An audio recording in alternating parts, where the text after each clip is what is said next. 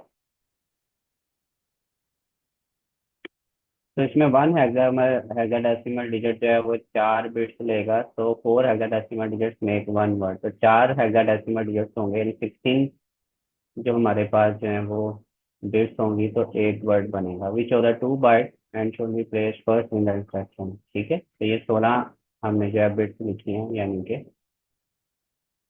उसके बाद should be place first in instruction the least significant are the most significant. Similarly for 32 bit number, the order can be more significant and less significant.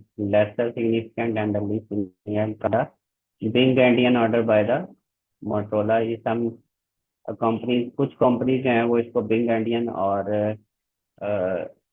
Small endian कहते हैं, जबकि कुछ जो है वो इसे MSB और LSB कहते हैं। दोनों एक ही चीज़ें हैं। अगर बिग एंडियन या लिटिल एंडियन या स्मॉल और बिग एंडियन लिखा हुआ है तो उसका मतलब MSB और LSB है, ठीक है। मोस्ट सिग्निफिकेंट बिट और लीस्ट सिग्निफिकेंट बिट। कुछ जो है वो इसको लेसर सिग्निफिकेंट और लीस्ट सिग्निफिकेंट भी कहते हैं। तो ये हमारे पास, चूंकि इसमें कांस्टेंट 5 था हम के अंदर, यहाँ पे अगर हम देखें अपने कोड में तो ये 5 लिखा हुआ है, ठीक है। ऑपरेंड जो है 5 था, तो इस 5 को हमने कन्वर्ट किया है 0500 के अंदर, यानी बाइनरी के अंदर basically. when we read as it is, a word is 0005, but when the written in the memory it will become 050। वो कह रहा है कि जब हम इसको पढ़ेंगे, क्योंकि हमें 4 उसका बनाना है ना, वर्ड साइज जो है वो इसका 16 का है, तो हमें जो है वो 4 इसको बिट्स के अंदर, सॉरी 4 जो है वो उसके अंदर रिबल्स के अंदर डिवाइड करना होगा, ताकि 2 बाइट्स के अंदर ये डिवाइड हो जाए। तो वो कह रहा है कि जब हम इसको रीड करेंगे तो 0500 पढ़ेंगे, जबकि एक्चुअल में जब राइट करेंगे तो 005 होगा। तो first instruction is 3 bytes long, क्योंकि पहली इंस्ट्रक्शन जो है वो 3 बाइट लॉन्ग है। Then the listing file shows that the after next instruction with the file is 3। The op code state BB is for moving the constant in the BX register and the friend 0A00 is। Next फिर आगे उसने सारी जो है वो आपको एक एक करके ट्रांसलेट करके दी है, ठीक है। तो इनको आपने खुद पढ़ना है। अगर कोई सेक्शन नहीं समझ आ रही होगी तो वो आप मेरे से पढ़ लेना, ये जस्ट रीडिंग वाला काम है, ठीक है। तो ये मैंने आपको एक पहले वाली समझा दी है, बाकी आप इसको पढ़ के देखना कि किस इंस्ट्रक्शन का क्या उन्होंने बनाया है इस तरह से, ठीक है। और अगर नहीं समझ आ रहा होगा तो फिर ये आप मेरे से अंडरलाइन करके पूछ लेना, ठीक है। हो जाएगा ये। अभी रीडिंग करेंगे तो इस सर पर कहाँ टाइम तक वेस्ट। ये सेगमेंट हाँ जी, ऊपर, सेगमेंटेड मेमोरी मॉडल से ऊपर तक? 1 मिनट, ये यहाँ पे लोड हो जाए तो मैं देख, अभी खाली आ रहा है ब्लैंक।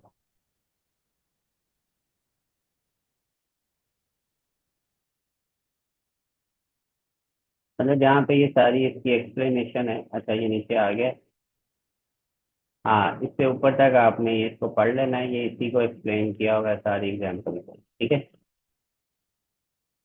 आगे आ रहा है जी। सेगमेंटेड मेमोरी मॉडल, ठीक है। अब इसके कुछ जो है वो सेगमेंट आपने देखा होगा, जब हमने वो प्रोग्राम देखा था असेंबली लैंग्वेज में लिखा हुआ था, तो उसके सेगमेंट्स बने हुए थे, यानी कि हिस्से बने हुए थे उसके ना। हर सेगमेंट में हम एक काम करते हैं। जैसे हमें अगर वेरिएबल बनाना है तो वो सारे एक जगह पे बनेंगे। इसी तरह अगर हमें कोड लिखना है तो उसके लिए अलग सेगमेंट है, और मेमोरी मॉडल हम अलग से एक्सप्लेन करते हैं मॉडल में, ठीक है। तो इसमें स्मॉल लार्ज इस तरह से हम मॉडल्स उसको बताते हैं। तो जो पहले वो कह रहा है कि अर्लियर हमारे पास प्रोसेसर थे like 8080 and 85 the linear memory model use करते थे and use to access the memory. तो इसके लिए हम जो है वो लीनियर मेमोरी मॉडल यूज करते थे ताकि हम मेमोरी को एक्सेस कर सकें। In linear model the whole memory appeared like the single array of data. तो इसमें क्या होता था लीनियर मेमोरी के अंदर, सारी की सारी जो मेमोरी थी वो एक ही एरे की तरह नजर आती, ठीक है।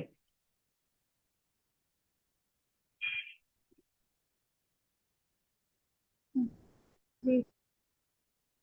But 8085 could access a total memory of 64 के जो 16 lines of original address बस। तो वो सारे के सारे को access कर सकता था अगर वो 16 लाइन का एड्रेस बस यूज करे। when designing the IAPX88, the Intel designer wanted to remain compatible with 8085, however 64 के was too small to continue। उसको उनको कुछ ऐसा जरूरत थी कि जो ज्यादा मेमोरी के लिए जो है वो हो सके, लेकिन वो कंपैटिबल भी हो। For the new processor to get the best of the both world से introduce the segmented memory model. उन्होंने फिर क्या बनाया, सेगमेंटेड मेमोरी मॉडल बनाया जो कि 88 प्रोसेसर के अंदर आता है, 80 और 88, ठीक है। There is also the logical argument in the favour of segmented memory model. तो ये भी हमें यहाँ से पता चल सकता है कि सेगमेंटेड मेमोरी मॉडल क्यों बनाया गया। तो ये कंपैटिबिलिटी के लिए हमने बनाया। We have two logical parts of our program. तो हमारा जो प्रोग्राम होगा उसके दो पार्ट्स होंगे, पहला होगा कोड पार्ट एंड दूसरा होगा डाटा पार्ट। इसको सेगमेंटेड मॉडल कहते हैं, यानी हमारे प्रोग्राम को सेगमेंट्स के अंदर डिवाइड कर दिया गया। उसमें से कोड पार्ट अलग कर दिया और डाटा पार्ट जो है वो अलग कर दिया। And actually there is a third part called the program stack as well. इसके अलावा एक तीसरा भी पार्ट है जिसे हम प्रोग्राम स्टैक जो है वो बोलते हैं। But the high level language make this invisible to us. लेकिन जो हाई लेवल लैंग्वेज हम करते हैं उसमें हमने कभी ऐसा नहीं किया। होता उसमें भी यही कुछ है, लेकिन वो हमें नहीं नजर आता, बल्कि वो बैकएंड पे वो चीजें हो रही होती हैं। तो हमारा पूरा प्रोग्राम थ्री लॉजिकल पार्ट के अंदर अपीयर होता है, ठीक है। But making this division is not possible in the linear. तो लीनियर मेमोरी मॉडल में ये काम नहीं हो सकता था, जबकि सेगमेंटेड मेमोरी मॉडल के अंदर हम ये काम करते हैं, ठीक है। तो ये दोनों मॉडल्स आपको यहाँ पे क्लियर कर दिए हैं, लीनियर और सेगमेंटेड मेमोरी मॉडल, सही है। सर ये नहीं, लीनियर में सिंगल अरे होता था और सेगमेंटेड में उसके पार्ट्स बना दिए थे। हाँ जी, सेगमेंटेड के अंदर हमारा प्रोग्राम जो है उसको पार्ट के अंदर डिवाइड कर दिया, यानी मेमोरी को भी फिर जाहिर सी बात है डिवाइड किया गया। इसका सर मैकेनिज्म। मेमोरी, हाँ जैसे जी। कि हमारे पास जो मेमोरी है, जो मेमोरी होती है हमारे पास, वो हम्म तो सिंपल ही होती है। उसको डिवाइड कैसे सॉफ्टवेयर के जरिए से करते हैं, या फिर कैसे कि वो डेवलपर उसको डिवाइडेड हमें देता है, सेगमेंटेड देता है, या ये कैसे पॉसिबल होता है? मेमोरी कैसे डिवाइड, डिवाइड होती है? ये पूछो। असल में मेमोरी जो है वो बेसिकली हमारी, आपने देखा कि हम यहाँ पे मेमोरी से मुराद रैम को ले रहे हैं, ठीक है, या रजिस्टर्स को ले रहे हैं। तो ये होती लीनियर ही हैं, मतलब एक ही सीरियल वाइज होती हैं, लेकिन चूंकि हमने लॉजिकली उनको डिवाइड करना है, फिजिकली डिवाइड नहीं करना, तो लॉजिकली उनके पार्ट्स बना दिए गए हैं। मतलब एक हिस्सा फिक्स कर दिया गया कि इस हिस्से में जो है वो हम कोड लिखेंगे, एक हिस्से को फिक्स कर दिया कि इसमें डाटा पड़ा होगा, और तीसरा हिस्सा जो है वो उसके अंदर हमने ये बात कर ली कि यहाँ पे जो है वो लॉजिकल स्टैक जो है वो होगा। तो ये लॉजिकल बेसिकली है, फिजिकल नहीं होते ये पार्ट, ठीक है।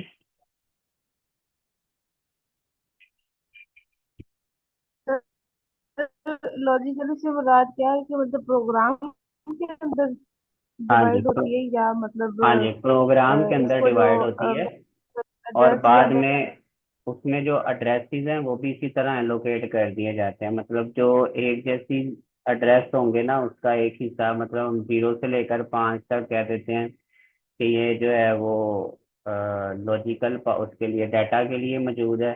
और इसके बाद 6 से लेकर 10 तक जो एड्रेसेस होंगे वो कोड के लिए मौजूद होंगे, और 10 से आगे स्टैक के लिए यूज होंगे। तो इस तरह से हम उसको डिवाइड कर लेते हैं।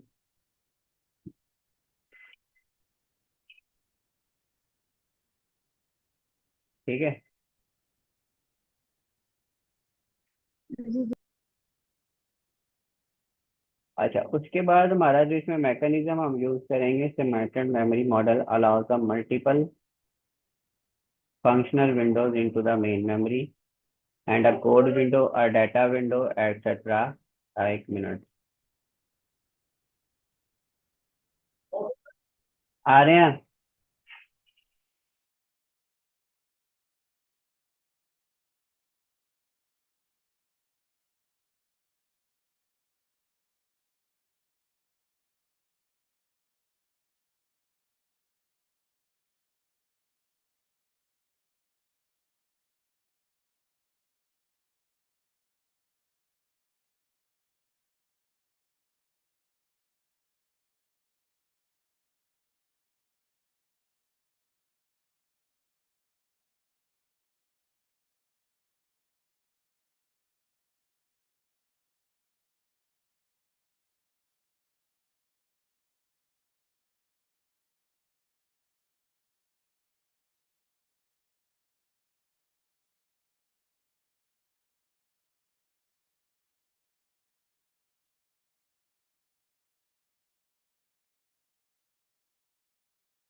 जी सर, आवाज।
ये अब आ रही है आवाज आपको?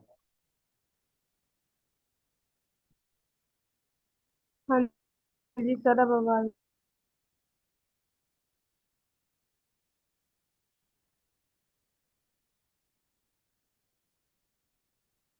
स्क्रीन भी नजर आ रही है? जी जी सर आप। अच्छा, इसका मैकेनिज्म हम डिस्कस कर रहे थे कि सेगमेंटेड मेमोरी मॉडल जो है वो अलाउ करता है multiple functional Windows into the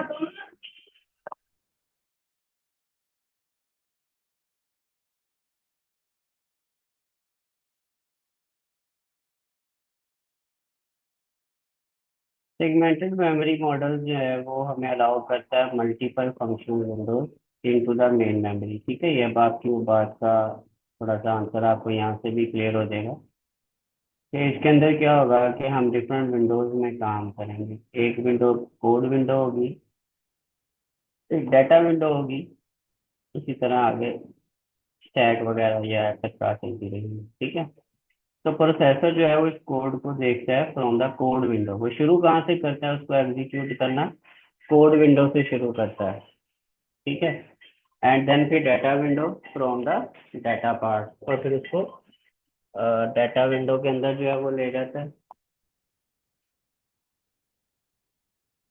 the size of one window is restricted to, ठीक है, देखो ये आपकी बात का आंसर है कि इस तरह से हम साइज को रिस्ट्रिक्ट कर देते हैं कि इतनी मेमोरी जो साइज होगी वो इस विंडो के लिए रिजर्व्ड है, यानी डाटा विंडो के लिए या कोड विंडो के लिए। 8085 software fits in just one such window. It sees the core data and stack from this one window, so downward compatibility is attained. फिर इसके बाद डाउनवर्ड जो है वो जाना चाहिए, कोड से शुरू करेगा फिर डाटा पे जाएगा और इस तरह से डाउनवर्ड वो जाते जाते हैं। ठीक है, तो मैक्सिमम मेमोरी जो है वो ये CX88 can access 1 MB which can be accessed with 20 bits। ठीक है, compare this with the 64 K of 8085 that for access using the 16 bit। ठीक है, तो इसमें बस ये ऊपर वाली बात ही इम्पोर्टेंट थी जो इसके मैकेनिज्म को समझना था। बाकी अब वो डिफरेंट प्रोसेसर की कंपैरिजन करके बता रहा है कि किस प्रोसेसर में कितना साइज है वो रखा जाता है। ठीक है, तो ये भी रीड आउट करने अभी वाली चीज़ है, समझ इसको नहीं आप पढ़ लीजिए। आया कि 60 ये जो 8085 था उसमें 64 के और फिर 20 बिट इसका रिलेशन समझ नहीं आया। इसमें उसने साइज बताया कि जो हमारे पास एक विंडो है ना, उस विंडो आपको समझ आ गई कि जैसे हमारा पूरा प्रोग्राम है उसके हमने 3 पार्ट कर लिए। ठीक है, जैसे अगर हम यहाँ देखें फॉर एग्जाम्पल, ये हमारा एक प्रोग्राम का कोड लिखा हुआ है पूरा, सही है। इसमें इतना हिस्सा जो है ये हमने रख दिया डाटा के लिए। ठीक है, और इतना हिस्सा जो है वो हमने रख दिया कोड के लिए।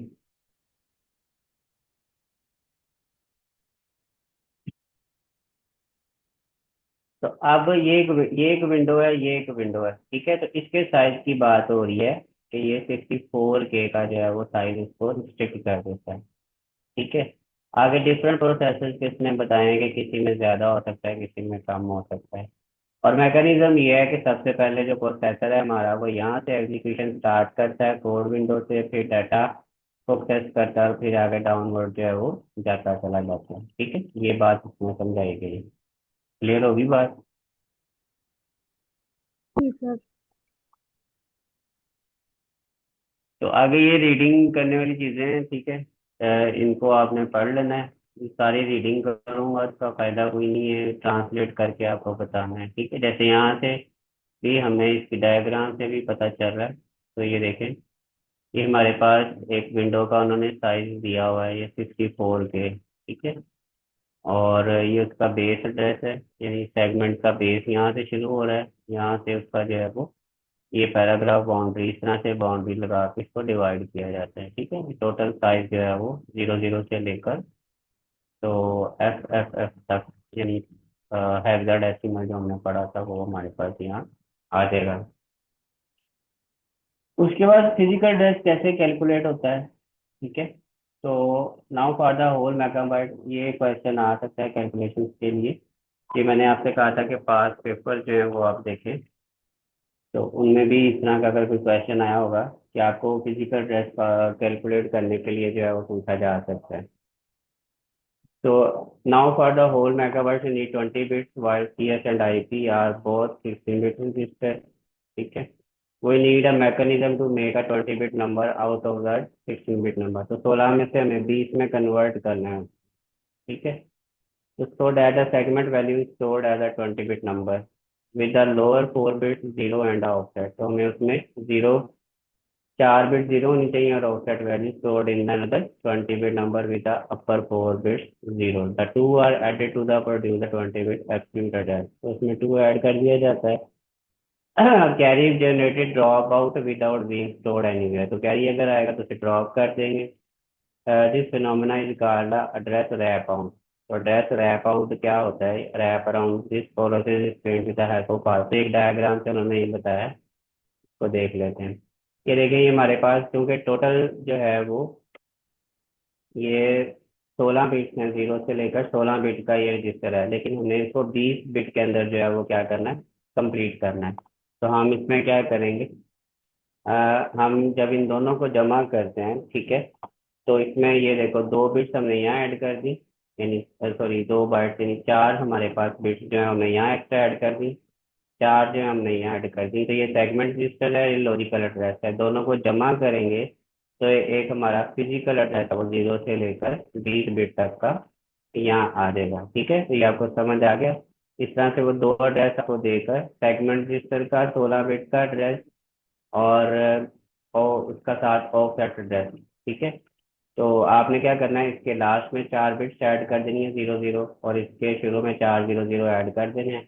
बाद में इनको जमा करना है, जैसे बाइनरी हम जमा करते हैं, तो इसे 20 बिट्स का फिजिकल एड्रेस आ जाएगा, और अगर कोई कैरी बचेगा तो उसे हमने इग्नोर कर देना है. ठीक है, तो ये नीचे उसकी एग्जांपल भी दी हुई है, इसको आपने खुद सॉल्व करके देखना है लाजमी, और फिर मुझे बताना है कि आंसर आपका सही निकल आया या नहीं.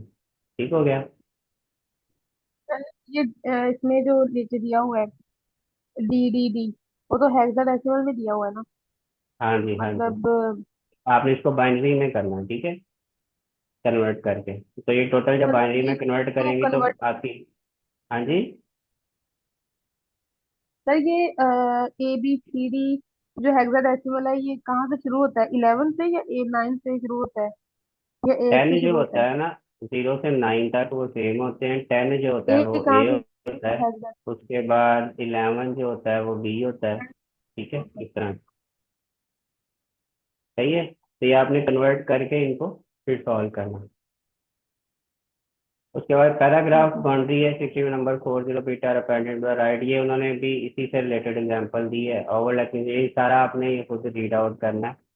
ठीक है, आपको समझ आ जाएगी ना, तो फिर मुझे बताना. नेक्स्ट जो है फिर हम उसको आगे किधर जा रहे हैं. सर इसके टोटल लेक्चर्स,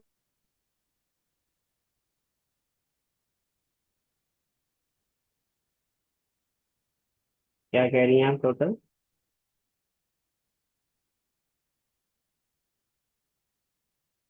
सर इसके टोटल मेरे ख्याल से 17 है, तो हाफ इसका बन जाएगा 8 लेक्चर मिनिमम। कितने हैं टोटल? 17 है। अच्छा, 17 हैं. अभी मिड होने हैं ना आपके, तो मिड में हमारे अभी हम हर तीसरे पे हैं शायद. सर ये फर्स्ट है मेरे ख्याल से। अच्छा, ये अभी फर्स्ट कंप्लीट किया है हमने. हाँ, ये बड़ा स्लो जा रहे हैं. चले खैर, उसमें बेसिक चीज़ें थी. अब नेक्स्ट जो है थोड़ा फास्ट चलेंगे. ठीक है, तो इसका सेकंड जो है फिर हम यहाँ से शुरू करेंगे. ठीक है. Okay sir. चले सर अभी इसमें जो यहाँ. क्वेश्चन दिए हुए हैं, हाँ, अभी यहाँ तक इसको आप कंप्लीट करो, जो क्वेश्चंस हैं. ठीक है, उनको सॉल्व करने की कोशिश करो. जो नहीं समझ आता वो मुझे बताओ कि ये कैसे करना है, फिर वो मैं आपको करवा दूंगा. सही है. बल्कि ओके सर फिर मैं बेस्ट है कि आप पास पेपर लो पहले. ठीक है, उसमें से देखोगे इनमें से कौन कौन से आए हुए हैं, और इनको भी पढ़ के सॉल्व करने की कोशिश करो. ठीक है. सर ये इसमें क्वेश्चन नंबर 18 देखिएगा, फिजिकल एड्रेस में generated by the following segment of the pair. अब ये एक दिया हुआ है, पहला क्वेश्चन ए दिया हुआ है, वन हम्म, ट्रिपल डी रेशो, ये कॉलन 0.433। हाँ इसको मिसाल के तौर पे इसको कैसे हम हाँ, अब देखो ना, ये हमारे प्लस पास, करना है ना? हाँ जी, अब ये हमारे पास ये वाला आ गया और ये वाला आ गया, ठीक है। तो इसको आपने प्लस करना है, तो इनको पहले बाइनरी में कन्वर्ट करो, और 4 बिट जो है वो इसके एंड पे लगाओ, और इसके शुरू में 0 लगा के फिर इनको ऐड कर लो, ठीक है। तो जो आएगा वो आपका जीरो फिगर्स मतलब होगा। 4 बिट हाँ से जी, मुराद जीरो ऐड करने हैं?